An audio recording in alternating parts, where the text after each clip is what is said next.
Well, it's always very special to come back to China, having spent so many years of my life here. And we have a very vibrant overseas Chinese community in Hawaii that I interface with almost every day. And, I'll always have a special place in my heart for Beijing. 我认为自己是北京人。 And speaking of people ties, we know that 75% of Chinese families in Hawaii trace their roots back to Guangdong. These are deep cultural ties.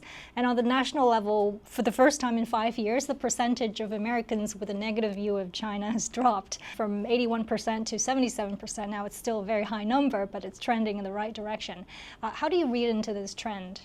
I think we live in an increasingly complicated world. Sometimes our governments don't always get along, but the average Chinese person and the average American have so much more in common than almost any other two countries in the world. And I think we have to get back to that commonality. Sometimes what the media portrays as to be a very hostile area, and I find it very welcoming. I find a sense of spiritual, personal relationship here. My great-grandparents, and actually both on my mom and my dad's side, ethnic background of Chinese. And Sean used to run a company that wholesales frozen drinks and coffee.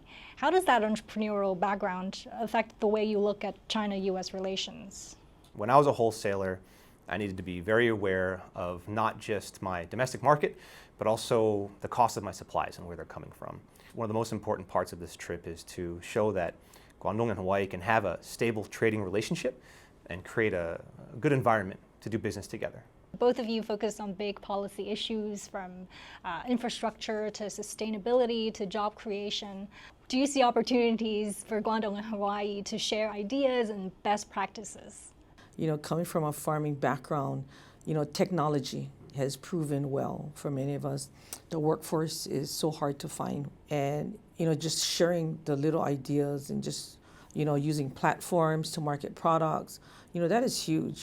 We just had a wonderful presentation on how you're not just marketing your coffee, but you're looking at your coffee industry from every single aspect, from the manufacture of the consumer device that makes the drip coffee, to your capacity to roast millions of pounds a year, to licensing. The fact that you're taking this broad-based approach to look at every aspect of the production is something that we can learn from. I hope that other states can see that you can have these relationships with Chinese provinces.